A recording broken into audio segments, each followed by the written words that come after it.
You've committed a murder, you thought you got away with it, but you left one piece of evidence behind that's invisible to the eye: a fingerprint. My name's Ashley Paget, and I am a police officer with the El Paso Police Department, and I work in the criminalistic section. I chose this topic because it was something that was interesting to me since I was young, even before I became a police officer. I always would sit there and look at my fingerprints and wonder why they all look different. Why don't they all look the same? And then I wondered, well, is everybody else's like that? Do we all have the same fingerprints, or is it something that everybody has different characteristics? It wasn't until later that I learned that everybody has different fingerprints.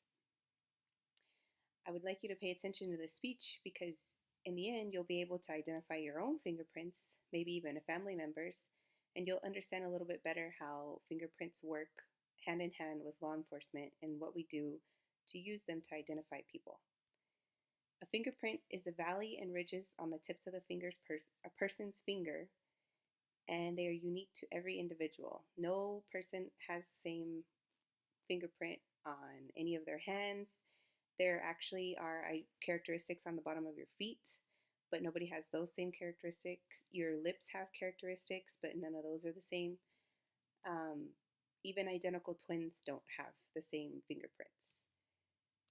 The history on fingerprints began with Henry Faults. He's basically the godfather of fingerprints. He started looking into fingerprints and becoming interested whenever his coworker was actually arrested, and he wanted to prove his innocence. And the police officers at that time located what they thought were fingerprints, and he was determined to see that those fingerprints were different from his coworker's fingerprints. So he created a method to find out ways to help identify the difference between his coworkers and the fingerprints that were left behind. It eventually did prove his innocence, and his coworker was released, and he continued his studies and documentations of his fingerprint knowledge. And he actually has a book that was referenced this story from, and that's going to be one of my citations. Um, Later in his studies, he worked with Francis Galton, who created what we call Galton details or Galton points. And basically, those are the more detailed characteristics of a fingerprint. Those are the ridges have specific details like ending ridges, bifurcations, islands that we're going to get into a little bit later. And he was the one that created those. Um, he was the one that was able to say, okay, every person has a minimum or on average about 125 characteristics on your finger. And it wasn't until later that we were able to determine how we use those to identify people. There's four main types of fingerprints that a person has. Um, they can get a little bit more detailed, but I'm going to give you the general idea of what they are. And they are the arch, the tinted arch, the whorl, and the loop. So the arches are more smooth, so they make a rounded edge that just kind of looks like, well, an arch. The tinted arch is a little bit more like a peak, and it goes straight up and down and then comes back. The whorl is what you would think. It has like a circular motion throughout. And then the loop creates a small little loop that comes from one end and comes out back that same end. And those can be broken down into double whorls. The tinted arches can have a little bit more details, but I just wanted to give you guys the basic idea of what fingerprints are and how they look. And you can actually sit there and look at your fingerprints and tell the difference. I listed pictures in my PowerPoint to show the differences between each, and that way you would actually be able to look at your fingerprints and tell the difference. On my left hand, I have tinted arches and loops. I don't really have any whorls or just regular arches. And on my right hand, I have a couple of whorls, but they're mostly loops and arches as well. This goes back to the characteristics. The Galton points or the details help with identification. So when a fingerprint is given to a latent expert, they're able to look at the details inside of the ridges and look for those little points or ending ridges or bifurcations or islands that help identify the difference between the person because nobody has those same identifications. So, a bifurcation is basically when there's a line and then it cuts off into two little separate lines. A dot is exactly what it says, it's just a tiny little dot. A short ridge is where the line kind of goes, but it stops real quickly. It doesn't continue across the whole fingerprint. An island is basically where it creates like a tiny little hole. So it has a line and then it goes over and then it comes out to a line, but the bottom is also connected. So it makes basically a little island on the fingerprint. Like I said before, on average, there's 125 ridge characteristics on one finger. Um, we use this with a system in law enforcement called AFIS. It's the automated automated oh my goodness. It's the automated fingerprint identification system. That's a biometric identification system. So it uses digital images of fingerprints and it's able to collect it, it compares it stores it analyzes it, it does whatever we need it to be able to help us along without actually sitting there like they used to do and manually looking with a magnifying glass comparing prints to other prints to be able to try and identify a person.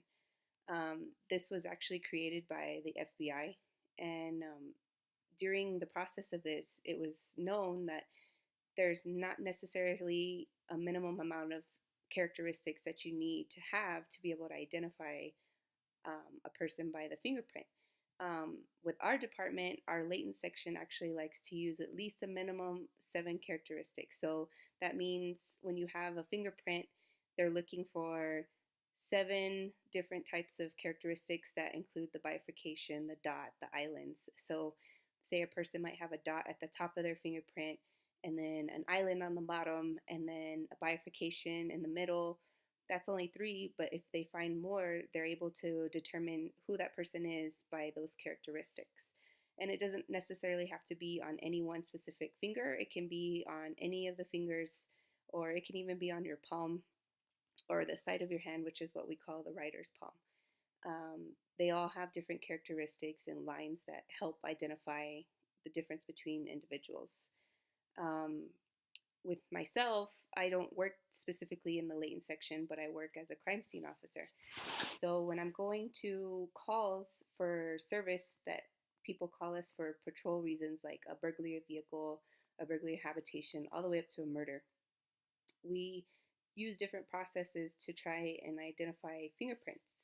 So, like on the TV shows, you see people using powder to help find fingerprints, and that's usually what we do use. I prefer a magnetic powder, so I use a wand and I go over whatever surface that I feel like there might be a fingerprint on, and of course it'll come out. Sometimes it's very detailed, sometimes it's smudgy, sometimes it's super light. It just kind of depends on the circumstances and how long the fingerprint's been there, um, what kind of conditions there are, if it's really cold outside, if it's been in the rain, if it's been out in the sun for years, it's going to be a lot harder because fingerprints are basically made up of the oils and waters that are left on your skin. So when you touch something, those oils and waters leave behind that imprint. And that's basically how your fingerprints are located. So, of course, when you leave a fingerprint out in the heat for a long time, those oils and waters are going to dry up, and it's going to be harder for us to just use powder. We're going to have to use other methods to rehydrate those prints and be able to locate them.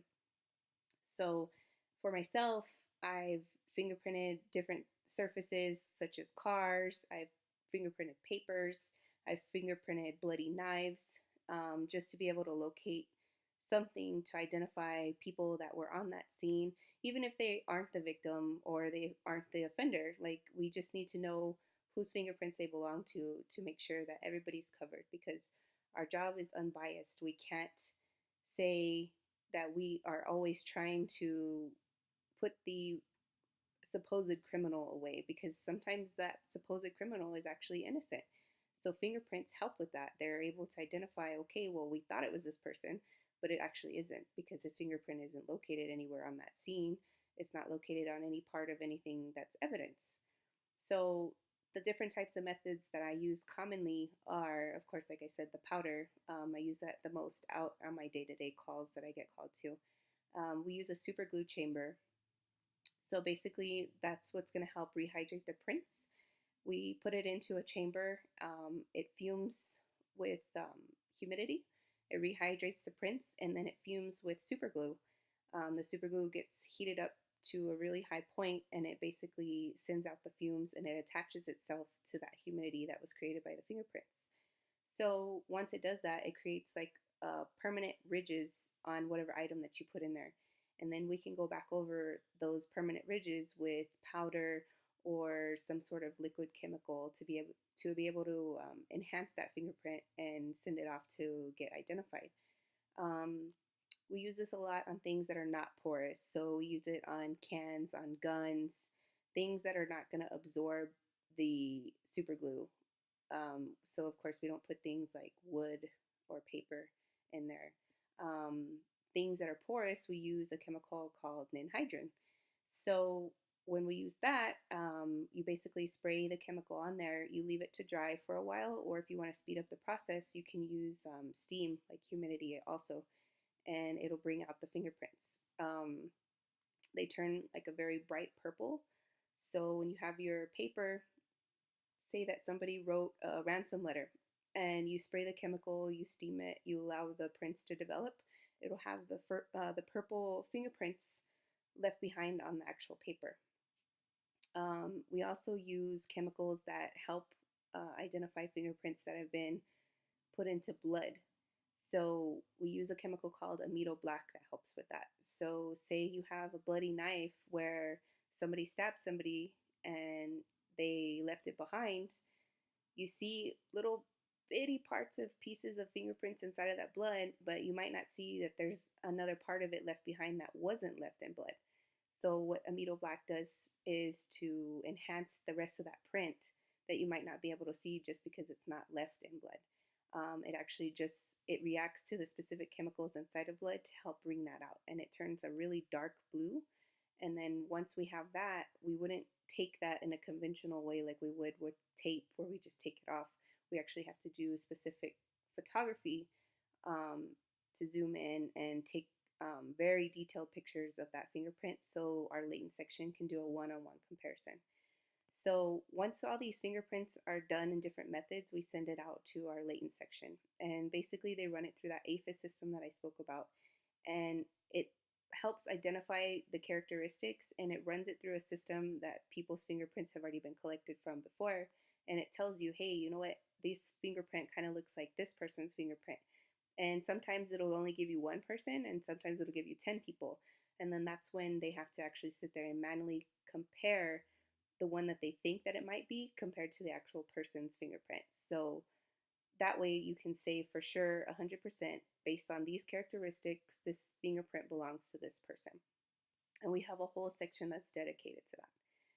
So basically, in summation, that was my explanation of the history and types of fingerprints, the methods that we use in law enforcement for fingerprints. And now you should be able to go out and tell your family or look at your own fingerprints and tell the differences, and explain to them how a fingerprint is, what it is. It's a permanent ridge, it doesn't go away. Um, Everybody has a different one, and how we use it in law enforcement to identify people through different methods. But that also means, remember, it is invisible evidence. So if you do commit a crime, you might be leaving evidence behind that you don't realize. Thank you.